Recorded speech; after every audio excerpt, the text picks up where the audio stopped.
baby, listen to me speak, yeah. No matter what, just say the word. Pop, Perswayable. What's going on, everybody? Need my coffee. Alright, so, welcome to the Monday segment. I've already been working on videos for later on this week, so we should have a video hopefully every single day. But today is my day to kind of really answer your questions the best that I can, the most popular ones that I'm seeing. I want to give a shout out to everybody who's joined the Discord. We made a new Discord for the Perswayable community as we continue growing. That thing, it's only like 2 days old and we already have almost 250 people on Discord. 250. The community is like expanding wicked fast. So I want to thank you all for showing continued support. We'll get into that a little bit later. So right now, let's talk about some of these questions. So, first question. What is the perfumer's rank? I am getting this. Everybody is like, yo, we want her rank now. Alright, so let me explain, right? Because I haven't released the official character tier list, the update yet. But what I will tell you is that I do consider her an S tier rank character. But you need to use her correctly, right? It's the same thing with Magician. It's the same thing with Thief. It's the same thing with Coordinator, right? And I consider an S tier rank character for a few reasons. One, I talked to Remy from Inori. She's a top tier mechanic. I absolutely have incredible love for Remy. Remy is such a beautiful soul. And she was telling me that even on the Chinese servers, there's usually always one perfumer per a team.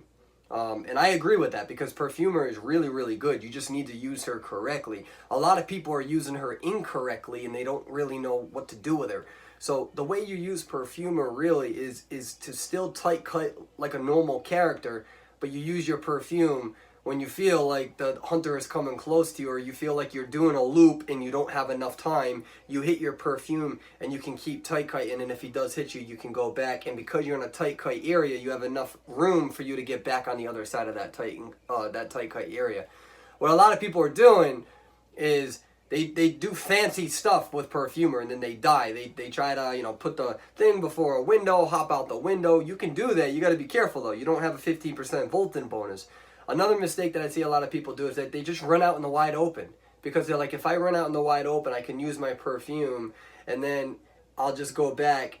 They're still going to hit you. Or if they hit you and then you use your perfume, like you need to have an exit strategy. Like you should be setting your perfume near a pallet or something. So right when you use it, you have an exit strategy. And people aren't strategizing the perfume. That's their problem. She's definitely an S tier rank character. You got to remember that if I face a top perfumer as a hunter, I can waste a lot of my time. It might take me 4 hits to get her down. Sure, my presence will increase. That's awesome. But I'm still wasting a lot of time just to get one character down, especially if they have a mechanic or a mind's eye, which we'll get to a little bit later in the video. So she is S tier. She's definitely S tier, but people need to practice her. They need to get her down. Don't be overly fancy with her. Stick to kiting like you would with a magician or like you would with a thief, except now you have your perfume bottle to really extend that kiting ability. Don't just run out in the wide open. I mean, there are chances where you can do that, especially if they use their rocket dash, etc.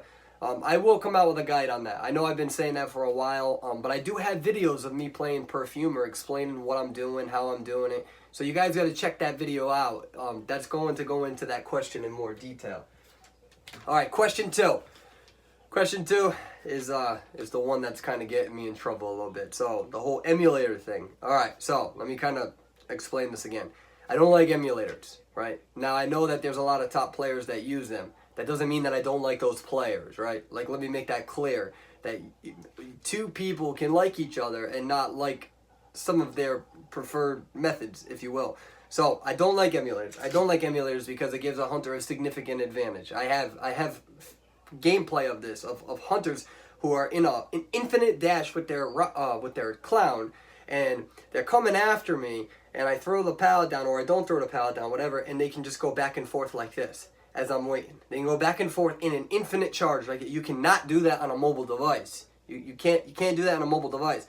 Even if the hunters are disadvantaged in this game, it still doesn't give you a reason to have an advantage over other hunters. So I don't like emulators. I don't support them. It's a mobile game, and whenever we try to rationalize using those sorts of devices, I just think it's a cop-out. right? Now, let me make this clear. You can be an emulator user and you can disagree with me. That's okay. The world goes around. Me and you are not going to agree 100% on everything in this world. And if you think that we are, then you're going to be gravely disappointed, right? So if you disagree with me, that's fine. But my perspective is emulators give you a significant advantage. You can literally go back and forth in a straight line in an infinite dash with the clown. And I don't consider that reasonable because it's very hard to do on a mobile device, if not impossible. And even if you can do it, it doesn't mean that you can do it within a consecutive movement, right? Like you might be able to do it one time, but this in a straight line, going back and forth, and then I don't agree with it. And it also helps you to count a geisha if you're a survivor. It's easier for you to use the keyboard and to constantly look back and forth, skill checking her when you're on a computer. So my general rule of thumb, again, disagree with me, that's okay. But my general rule of thumb is that if you have to play a mobile game on the computer, regardless of your rhetoric or your reasoning, you're still rationalizing the reason why you deserve a competitive advantage. And I don't agree with that. And I don't feel like I should have to pretend like I agree with it to protect your sort of insecurity in the sense that if I disagree with you, you get offended, right? Like if an emulator user came up to me and said, I want to use my emulator, I don't give a damn about your opinion. I won't get offended. I won't be mad at them. I'll be like, all right, like, that's cool. You want to play a game? You know what I mean? Like that's how the world functions. You can disagree with each other and have tremendous respect for one another. It's not dichotomized. It doesn't mean that because I disagree with emulators, I think that you're a bad player. Or I'm not saying that at all, in fact. In fact, a lot of top tier hunters use emulators, and even if they went on a mobile device, they would still be monsters at the game. So that's just my position on emulators. And I hope that if there's ever any tournaments, emulators are banned, because there is a significant advantage. So anyways, yeah, let's move on. Question 3, what's going on with the mechanic? All right, so the mechanic thing. So for those who don't know, mechanic was nerfed and buffed at the same time. In China, one of the top teams used to use the mechanic because the mechanic would increase decode speed by 8% for everybody, right? It was people forgot that about the mechanic. You increased everybody else's decode speed by about 8%. That's been nerfed because the development team knows it was way too high. It's been nerfed to 3%. However, the mechanic's puppet now decodes at around 125%. This actually has implications for Mind's Eye. It means that Mind's Eye is essentially useless now. Because why use Mind's Eye when you can use a puppet that can decode just as fast? Sure, you can make the argument that at least the Mind's Eye doesn't have to rely on a puppet, because if the puppet is destroyed, then it's a huge penalty to the mechanic's ability to use a puppet in the future. But I still prefer mechanic over Mind's Eye any day. If anything, now that the puppet decodes faster, Mind's Eye is now more useless. I would rather have a mechanic than a Mind's Eye any day. Any day. There's really no reason to have the Mind's Eye anymore. So now we have to question the Mind's Eye. Is she even still a B rank character? Probably not. I'd probably consider putting her at C because of the buff that mechanic has. It literally renders her obsolete. Now, the question is what's going on with the mechanic guide? So the mechanic guide I am working on. I've been working with Remy from Minori once again. And I also was talking to somebody in my Discord chat last night, and we were really comparing notes. The thing with the mechanic guide is that it's so immersive, or rather, there's so many things to cover with her. When do you put the doll, right? So we know that typically you always want to be next to a safe decode machine, a cipher machine. You want to be near a pallet at all times because you have a penalty, so you need to have that pallet so you can really, have an exit strategy, and we'll talk about that in a little bit. You need to know where to place the doll, and you got to make sure that you're not just spending the entire game relocating the doll every time. So that begs the question, exactly what do you do? And so that's what the guide's trying to cover. There's so many situations to it that it's taken a while, but I am working with Remy. She was a top mechanic in the game, and we're trying to really get everything down. For those who are part of my Discord and who watch me on Twitch, you guys already have seen my guide. You have seen Remy's guide. You have seen the information that I've given you, so you have most of the information already. But we are still working on it. It's just right now I'm trying to figure out so many other things between Twitch and the internet service provider. So my time is limited, and I'm still studying for my exam. So question 4, how to counter clown. All right, so this deserves its own video, right? So the key to beating the clown is early game, right? The clown or joker or smiley is based on probability, right? So he really relies on his ability to get those attachments early game. In some games, it's easier than other games to get the propeller, to get the increase speed in his attack, etc. So the key to beating him is that when you, some top tier hunters will always use their rocket dash, right? So that you can hear the rocket dash in the game. So when you hear the rocket dash, you need to be prepared. That you need to be near a pallet, right? So you need to be decoding, right? We need to decode. But the minute, I mean the second you get a heartbeat, and this is where some of us high tiers disagree, but this is how I play. And I typically don't go down early game anymore, right? So the minute I hear a heartbeat, I'm near that pallet. Because I cannot afford to give that clown the first hit, right? So I presume that if I hear, right, because you can hear the rocket dash and you can hear the rocket dash discontinue when he hits something. So if I hear the rocket dash and I hear that he didn't hit anything, and then I have something, I have my heart beating, right, the faintest glow, that's how I know, okay, most likely this person's coming right to me. And I need my exit strategy. I need to be preferably near a pallet. You can try the window option. You got to be careful because, again, emulator users can just go like this, and that's why it's a garbage tactic, and that's why I don't like emulators.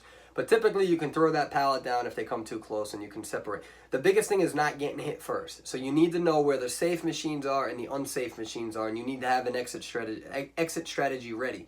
The minute I hear the heartbeat or I hear the dash, I'm kind of on my toes, and I'm presuming that they're coming for me. You still need to mediate this between decoding and not decoding, because ultimately you need to make sure you're decoding. But the key, quite literally, is to beat Joker in the beginning of the match. That really is the key to it all, because that's when they have the least amount of tools. Even if they're using insolence, which is west on the persona tree, if they get one hit on you, after a few seconds, they'll have their second skill unlocked, right? You got to be careful of the anti-looping as well, right? If they have confined space, then you got to be worried about the looping area. But the key to beating Joker is early game. That is going to be your strongest, best potential, the best chance to really be able to kite him. Kiting a Joker in the beginning of the game is a lot easier than late game, right? So when I do all my guides, it's all under the presumption that it's early game. That is how you beat Joker. And if Joker gets fed too easily, he's not technically a snowball character like you would see with the Feaster, but the minute he has his second skill unlock, it's going to be a disaster for you. So you need to have an exit strategy with every single area that you're in. And that is there's no magic formula against the Joker, right?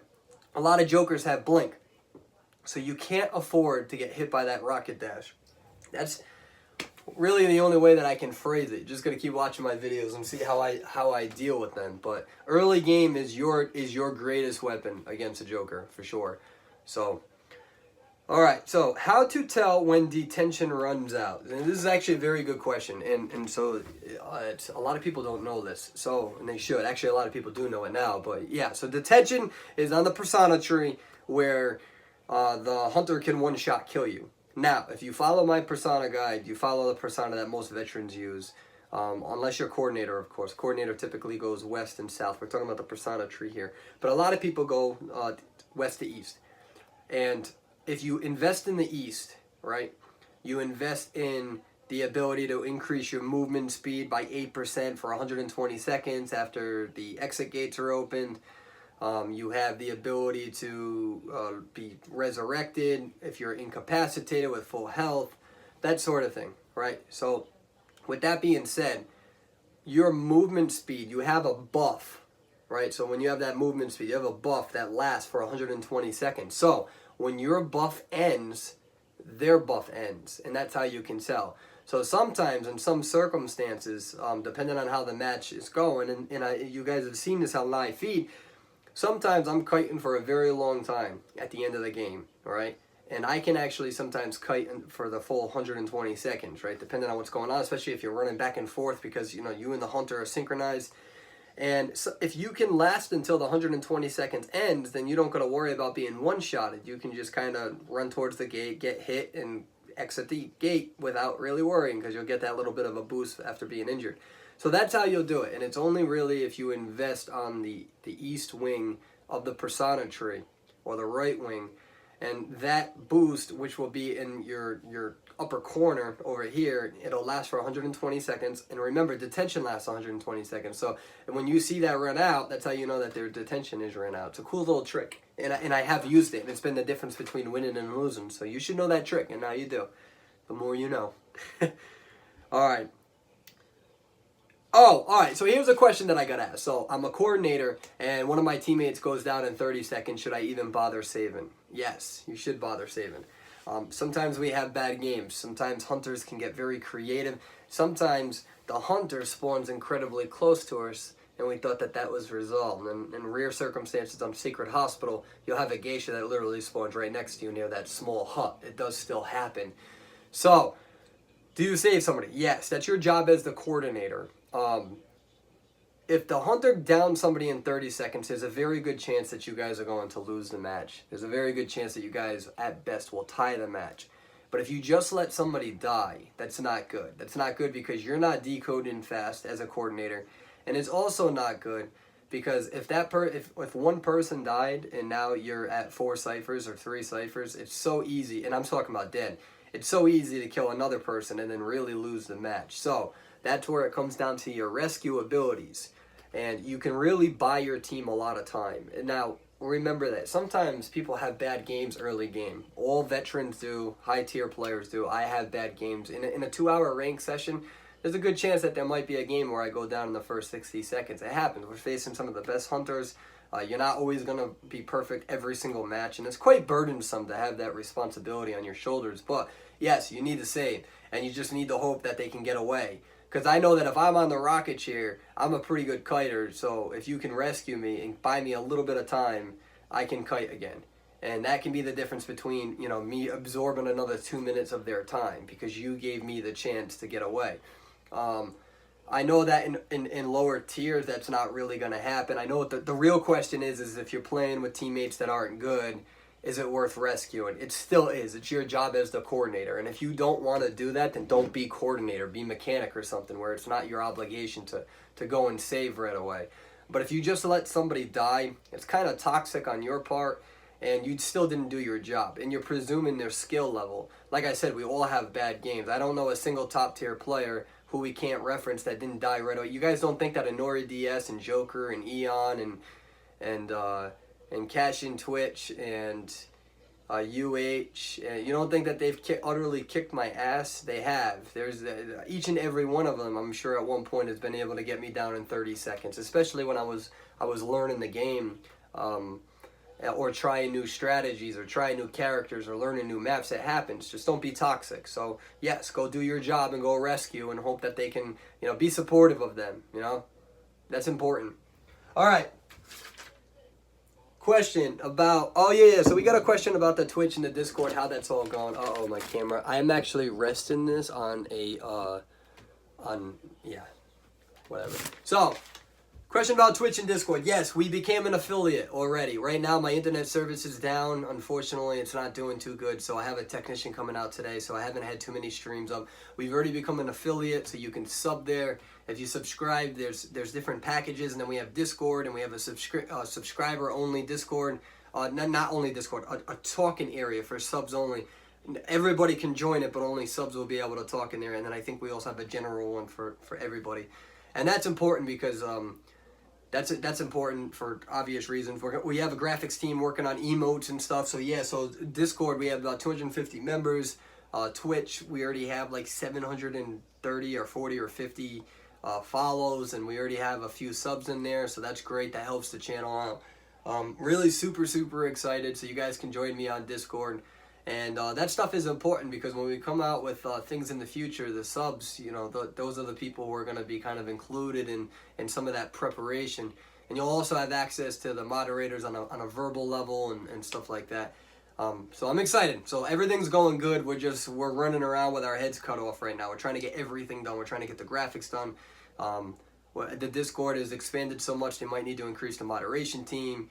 We may be getting some translators in there for the YouTube. We got a lot of stuff going on, so trying to manage all that is a lot of time. So thank you for asking. Okay, number 8. What is a good win rate? I can't stand win rates. I cannot stand them because they're not indicative of skill.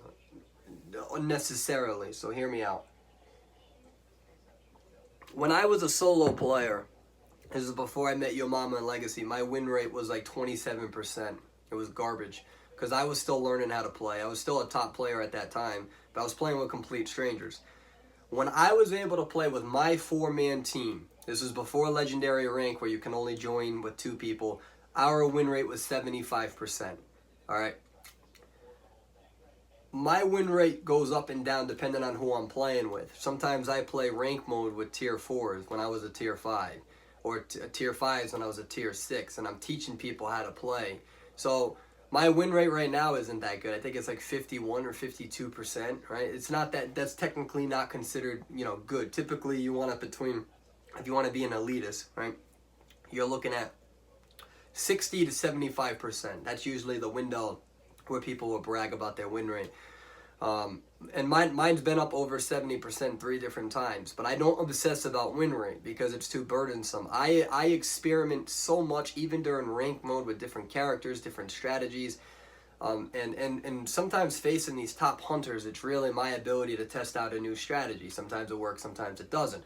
But when we're in legendary rank mode, and we're in tier 5 or tier 6, I'm also playing with 2 complete strangers, right? Because you can't join in with a 4-man team. You have to join in with only one other person. So with that being said, sometimes your teammates are dying a ridiculous amount, and it's not their fault. It's just, they're having a bad game, or you don't have the same synergy with 2 random people. So that's why I don't obsess about win rate. It's not really representative of nearly anything. When I had a 75% win rate in the beginning, I was the same survivor that I was at 25% win rate. It's just that I had teammates who weren't dying and that we played very, very well with. And then, when we all had to separate because we could only join the lobby with 2 people, the win rate dipped down crazy. It went down to, I think the lowest my win rate has been right now as top in tier 5 and tier 6 is 44%. I went from 75% to 44%. Some of that may have been me, but a lot of that was my teammates, and a lot of that was me as well. So it happened, right? And it doesn't matter; they're still learning as well. So you gotta make sure that you're not, become toxic. So to answer your question, a good win rate typically is ideally between 60 and 75%. But that's garbage. It doesn't represent anything. It doesn't tell me much about you as a player. It tells me that you have a good team. So I don't know if you're the one that's always dying on the team. It doesn't really tell me too much. That's my opinion. It's also based on probability and people who are playing. A lot of the top survivors right now, they're taking a break from the game, or they're not really playing as much because they've already, quote unquote, beat the game, if you will. So, yeah, don't get caught up in the win rate though. Don't get caught up in that, because the minute that I get caught up in that is the minute I feel like I'm obligated, where it's like, oh, I have to have a 65% win rate so people will watch my YouTube videos. I've already proved myself for over 3 months playing this game, and to climb into that. The win rate, I don't care, because right now I'm playing with some survivors, and some of them are still learning.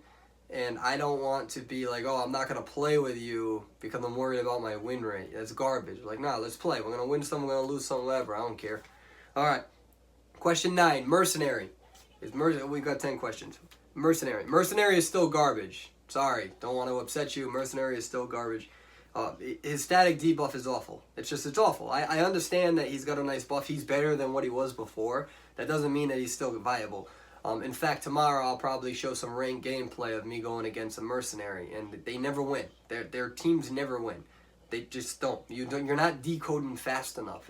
He's not a good character, and hopefully the mercenary users will discover this as they climb the ranks. But I challenge you guys to find one top 15 or one top 20 hunter that disagrees with me and says, "Oh, I get very nervous about seeing a mercenary." I don't think you're going to see it. We like seeing mercenaries because we now know that your team is going to decode hell of a lot slower.